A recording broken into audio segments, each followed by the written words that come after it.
Pak, beri tujuan, saya duduk sebentar. Terima kasih Bapak, kau sudah pimpin aku sampai di tempat ini. Dan di tempat ini kau yang memimpin hidupku. Ya mungkin itu sepertinya muluk-muluk.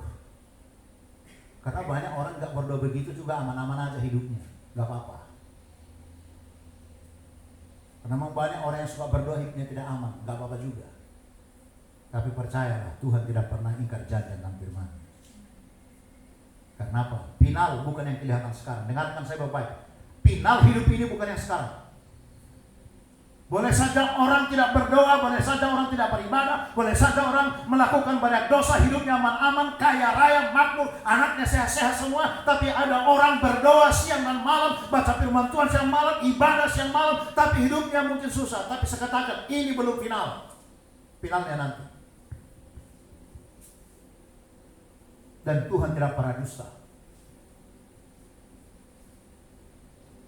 Akan ada masa depan yang gemilang bagi orang yang mengikut Tuhan Yesus. Haleluya. Ini kita penting. Supaya imanmu jangan jadi tergantung seperti apa yang kau lihat. Imanmu jangan tergantung seperti apa yang ada di sekelilingmu. Alah, orang itu nggak ibadah kok. Bisa sukses anaknya, hebat anaknya, bisa S2, anaknya bisa bekerja, bisa sini. Tunggu dulu. Ingat, orang yang diberi Tuhan banyak akan Tuhan tuntut banyak. Ini jangan salah.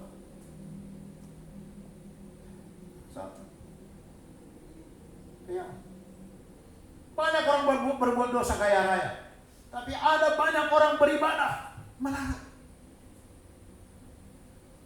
Beberapa bulan yang lalu saya dapat kabar, saudara. Teman saya, dia pernah tinggal di Durini dan istrinya pernah melajak anak-anak rohani saya menjadi penari altar, penari tamborin. Suaminya pernah puasa 40 hari. Hamba Tuhan. Tahukah saudara, hamba Tuhan ini mati muda di Pekanbaru, di Palas. Putrinya 2. Yang paling besar adalah karena anugerah Tuhan, sempat dia menjadi bagian administrasi di sekolahnya Bapak Luhut di Tobasana, di sekolahnya. Beberapa bulan yang lalu saya informasi, ibu ini yang pernah melatih penari altar kita meninggal di Barastani. Aku dengar kabarnya kanker. 2 putri ini belum menikah. Yang bungsu masih sekolah.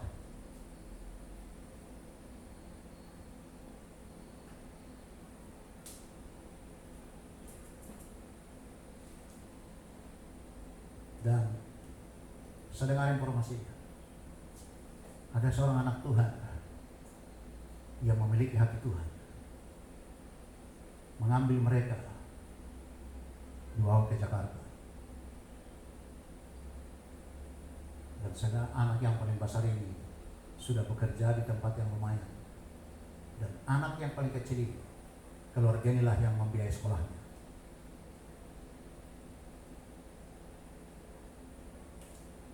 Mungkin kita berpikir, sudah tidak punya bapak, sudah tidak mama, siapa yang memperhatikan mereka? Tapi saya percaya, iman bapaknya yang sudah duluan meninggal dan iman mamanya, itu Tuhan tampung. Alkitab berkata, Tuhan menampung setiap air mata orang percaya. Haleluya. Tidak ada yang peduli. Harta warisannya diambil semua sama saudara-saudaranya karena mereka beda iman. Saudara-saudaranya KTP-nya Kristen, tapi tidak peduli. Seorang istri pendeta yang sudah menjadi janda, kerjanya di Barastagi sana jadi tukang aron. Tahu tukang aron? Kerja harian, kerja kepada orang. Tapi saya yakin mata Tuhan tidak tertutup untuk peristiwa mereka.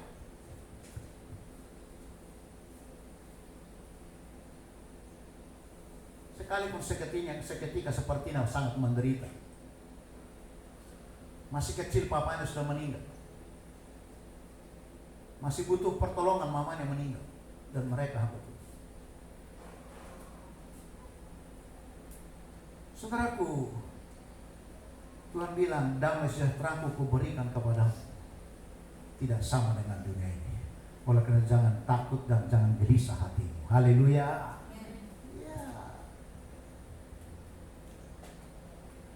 Ya, kalau mau cerita lagi, ada lagi saudaraku. Almarhum namanya Maruzahan Simanjuntak, pernah juga kita undang ke Duri. Orang ini dua-dua berkarunia suami istri, dan istrinya mantan penyembah berhala. Kami sudah ke rumahnya di Belau. Dua-dua mereka mati muda. Pertama suaminya meninggal, pendeta ini. 1 tahun berikutnya meninggal istri, anak masih kecil. Kira-kira menurut saudara, pantas enggak itu sebagai anak hamba Tuhan atau sebagai hamba Tuhan? Dan mereka diurapi Tuhan. Ya. Tapi saya dengar beritanya, anaknya semua sudah berhasil. Sekali lagi, Tuhan tidak pernah ingkar janji. Haleluya.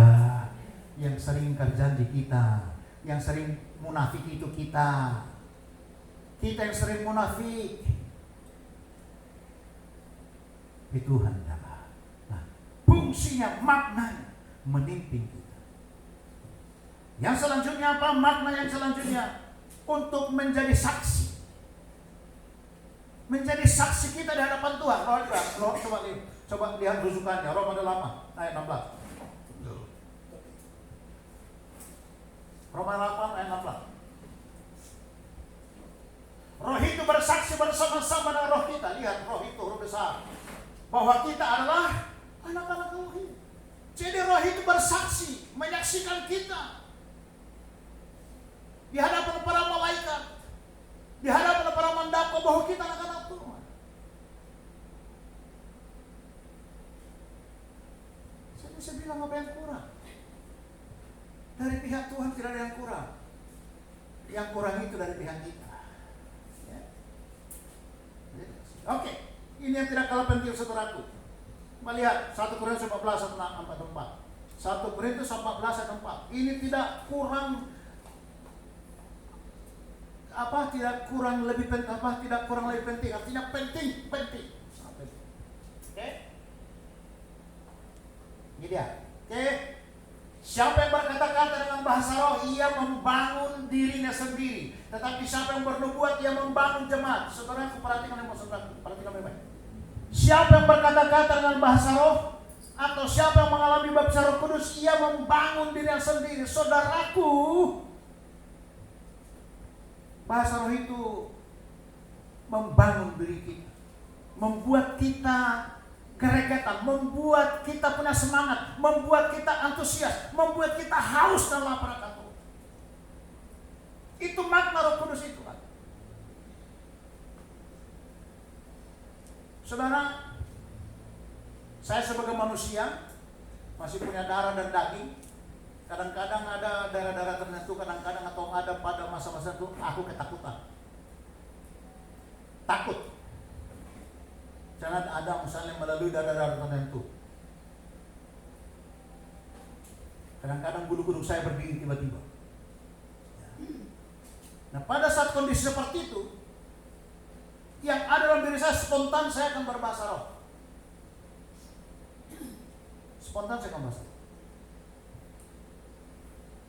Beberapa tahun yang lalu ini di dekat kantor lurah ini, kantor lurah apa namanya ini? Apa ini yang dari sebelum Subangai?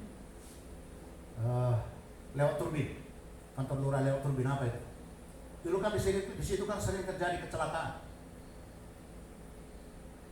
Beberapa tahun yang lalu saya kerahkan teman-teman kita doain tempat itu. Nah, ketika kita doain, bulu kuduk saya tiba-tiba berdiri. Ketika bulu kuduk berdiri, maka saya secara spontan saya berbahasa lidah di situ. Ya puji Tuhan, saya nggak tahu apakah sekarang masih ada sering terjadi. Saya kira tidak lagi.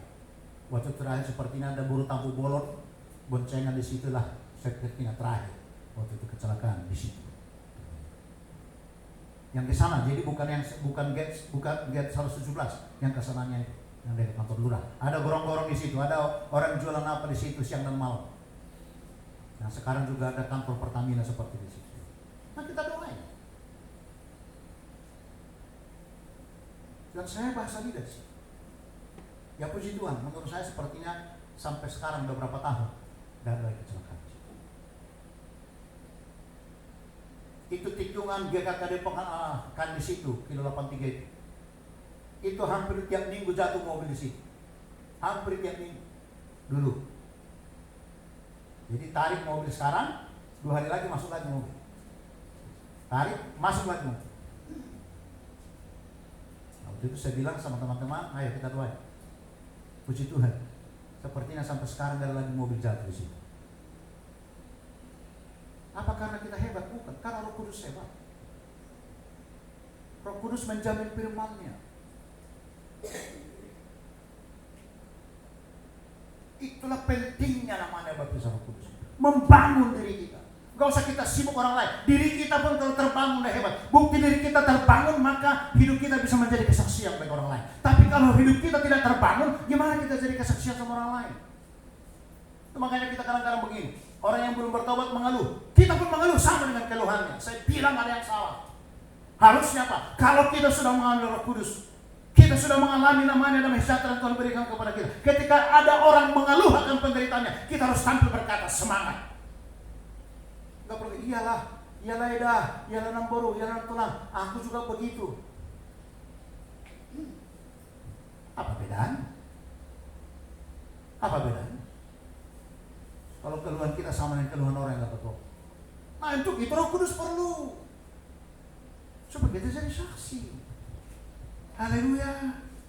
Amin. Kita lihat satu ayat lagi. Meneguhkan ini. Efesus 5 ayat 16. Efesus 5 ayat 18. Efesus 5 ayat 18.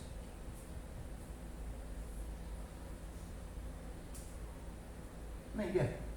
Ini perintah.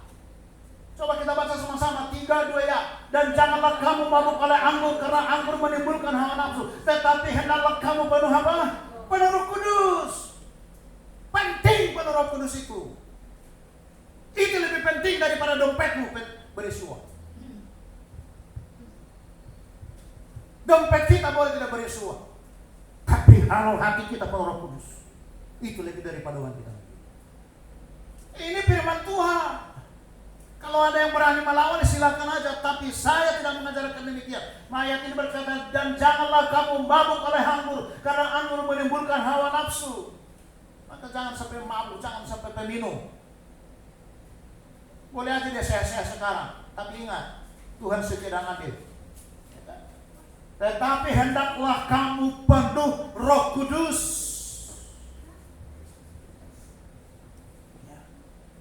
Haleluya. Amin. Bisa mengerti sampai di sini? Amin.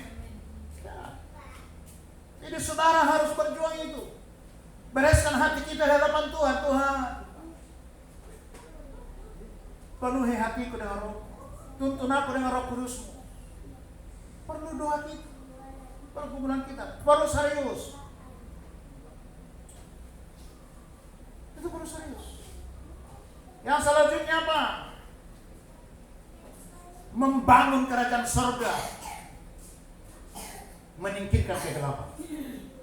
Ini saudara perlu. Membangun kerajaan surga, menyingkirkan kegelapan. Mari lihat Yesaya pasal 32.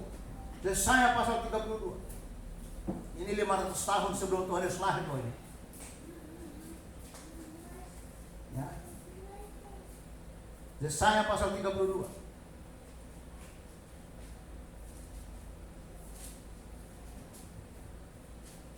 Karena kalau saudara dan saya sudah mengalami kepada Roh Kudus dan saudara akan menjadi saksi, maka kegelapan akan meninggal. Semua gereja kalau dia dipimpin Roh Kudus, saya percaya dalam gereja akan ada kejujuran. Dalam gereja tidak ada main-main. Berapa banyak kita dengar di gereja mengangkat kita sinode semua bermain. Menempatkan pendeta bermain juga supaya pendeta bisa ditempatkan di tempat yang basah. Itu bukan gereja, itu organisasi dunia. Jadi kalau kita dipimpin Roh Kudus, kita tidak melakukan itu. maka kegelapan akan meningkir, kerajaan surga akan dibangun. Oke. Yesaya 32 ayat 15-17.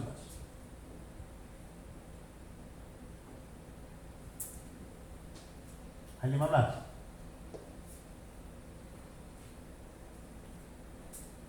Sampai dicurahkannya kepada kita roh dari atas. Dari atas nih. Ingat Kisah para Rasul 2. Maka padang gurun akan menjadi kebun buah-buahan. Jadi kalau padang gurun sudah menghasilkan buah-buahan, secara fisik itu terjadi di Israel. Ketika kemarin kami belajar, seorang insinyur dari Surabaya mengajari kami bagaimana tomat di padang gurun bisa tinggi sampai 3 meter. Tomat tinggi 3 meter di padang gurun, dan itu buah dari bawah sampai ke atas penuh. Ya itu secara fisik. Tapi secara rohani, orang yang mengalami ketandusan rohani akan melanjut buah-buah yang berlimpah dalam dunia. Dan terus katakan apa? Dan kebun buah-buahan itu akan dianggap hutan karena begitu subur. Terus ayat 16. Di padang gurun selalu akan berlaku keadilan, dan di kebun buah-buahan akan tetap ada kebenaran. Tanpa Roh Kudus tidak mungkin ada keadilan, percayalah sama saya. Tanpa Roh Kudus yang memimpin gereja, tanpa Roh Kudus yang memimpin pendeta, tanpa Roh Kudus yang memimpin para majelis, para pelayan Tuhan, tidak mungkin bisa ada kebenaran dan ketentraman. Kenapa kita ribut? Kenapa gereja pecah sana pecah sini? Kita ini semua buah daripada perpecahan. Ya, kenapa? Karena kita nggak mau ada di Roh Kudus. Kenapa? Dan akibat kebenaran ialah ketenangan. Mana kita nggak tenang? Karena kita nggak hidup dalam kebenaran. Dan ketentraman itu untuk selama-lamanya. Mau, saudara, tenang? Mau? Mau tenang?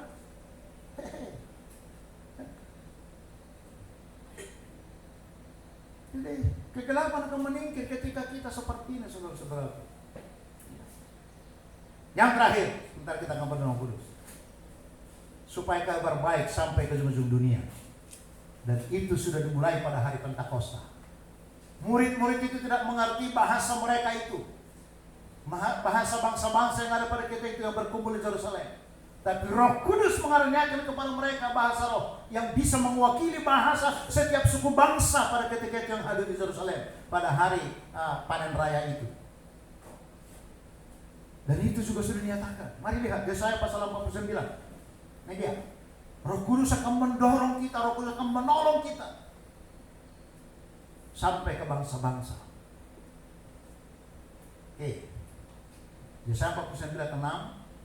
Karena ini kita akan perjamuan, saudaraku. Saudara boleh persiapkan diri saudara. Miliki rasa haus dan lapar akan Roh Kudus. Sudah ketemu? Ini dia. 3, 2, 1 ya.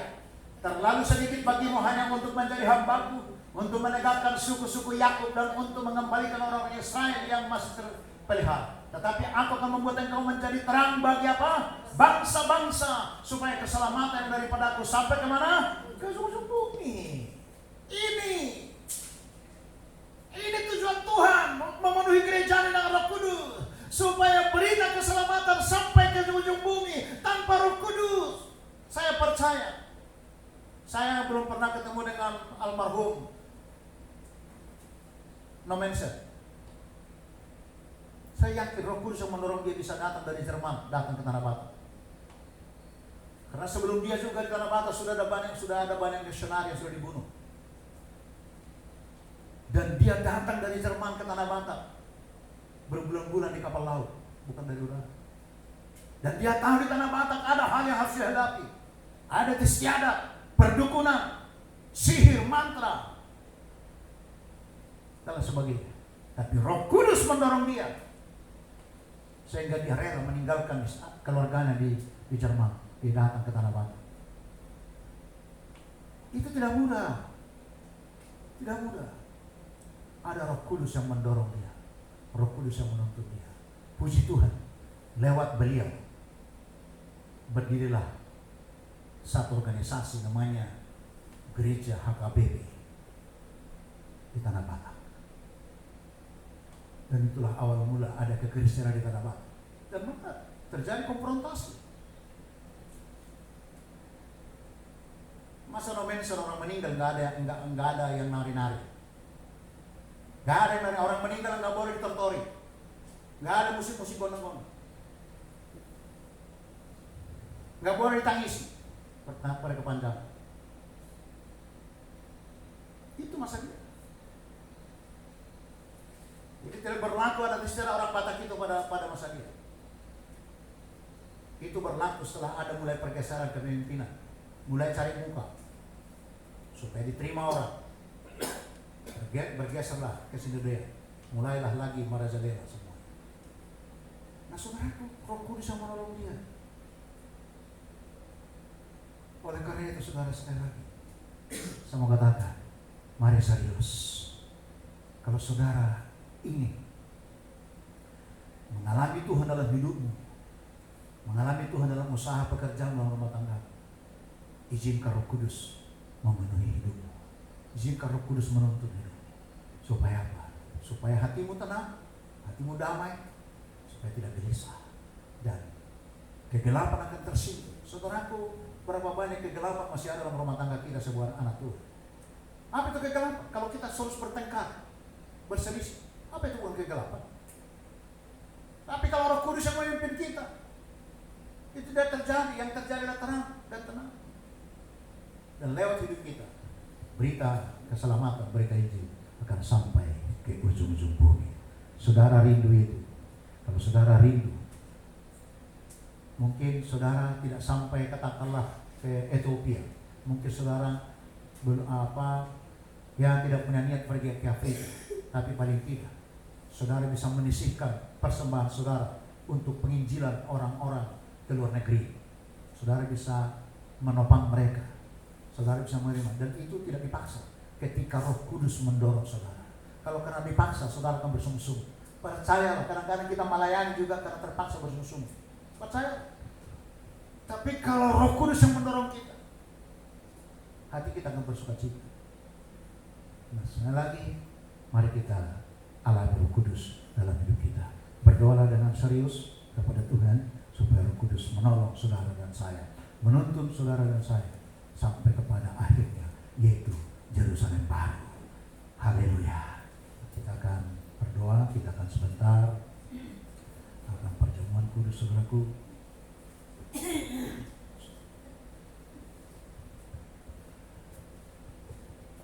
Mari kita siapkan hati kita.